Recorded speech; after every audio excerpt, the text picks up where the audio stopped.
It's a thumping victory for Labor and a long way back from here for the Conservatives. Who leads the party now? Because senior ministers, Jeremy Hunt, Penny Mordaunt, they look to have lost their seats. Definitely Jeremy Hunt. Yeah, no, I think sadly Jeremy's probably going to go out the door.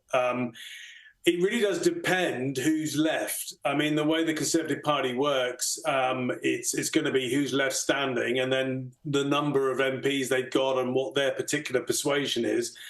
I fear that there is this danger that this new right-wing, to some eyes, far right-wing party called Reform, they're going to count up the total vote for them and the total vote for the Conservatives at this election and come to a figure that means that they should all merge and create some new sort of political party on the right, quite significantly on the right of British politics.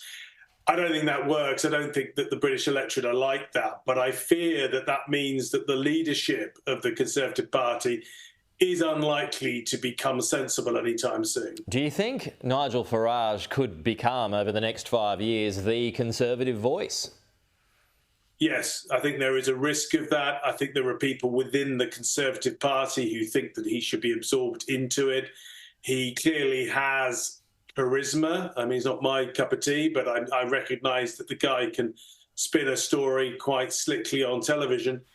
And consequently, there may be some, what I would describe, simpletons who might conclude in the Tory party that he is the winner for the future. Personally, I think it'd be a disaster. But the thing is the Tory party seems to be in this sort of almost death spiral. Right. But and until it actually sort of, hits a wall, and maybe it's tonight, maybe it's the next election, I don't see us going back to being sensible again on the Tory side of things. Well, he's obviously, Phillip, he's obviously tapped into something, though. So, I mean, obviously there are Conservative voters out there who think the Tories just aren't doing a good enough job, who don't represent their views anymore. Well, I mean, the big issue here is immigration. I think it's the same, has certainly been the same in Australia in the past. Same in France that we're seeing at the moment. Yeah, and indeed in France at the weekend you're going to see Le Pen getting a big vote, and you've seen it in Italy, you've seen it in Germany with AfD. I mean, across Western Europe, Geert Wilders in Holland. I mean, there is a series of examples of where this is happening. I mean, in support of Farage, our immigration has gone up, it's trebled since we left the European Union. So that clearly didn't work when everybody said it was going to. And so quite understandably, the British public is concerned about this. Sadly, I don't think that Nigel Farage is going to come up with any tenable, sensible solution, but he's done a very good job of tapping into those concerns. OK, let's go to Keir Starmer here. He's a former human rights lawyer. He is now the Prime Minister of the UK, it seems, and by some margin. I mean, he didn't have to do much, let's be honest. I mean, he's quite frankly a boring character, and a lot of people have said this. What sort of change are we going to see in the UK now? You only had to be broadly sensible and moderate, and you got a landslide. I mean, what does that say about the rest of British politics? And so he is, he's now going to be Prime Minister with what appears to be a pretty historic, large majority. I hope that he looks at this and thinks that he can be perhaps a bit bolder now. I mean, by any measure, he's run a very cautious campaign.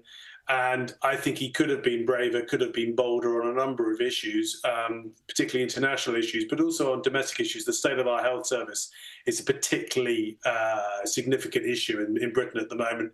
And I think that he wasn't, and he played it cautious. Now, with this sort of majority, maybe he might be a bit bolder in his first term, perhaps bolder than he had originally expected to be able to be so. So that's what I'm hoping. The one thing to look out for, your viewers, I think, tonight, check out the popular vote that Labour receives tonight. So the total percentage of the votes cast at this election. And my guess is, this is early doors, but he's going to get less than 40% of the vote. And the way that the British electoral system works, it's all about a series of races across the country in different constituencies. And yet, despite only getting less than 40, I'm guessing about 38% of the vote, he's going to be given a massive majority, an unassailable majority in our parliament. but 62% of the public say it. 2/3 of the public have not voted for it. And I think that that's something that's going to play out over the next couple of years, because he's going to be wrestling with profound challenges, difficult challenges. And he hasn't got a particularly strong public mandate in terms of total votes. And I think that's an issue for him. So that may impact upon what he actually does in his first term.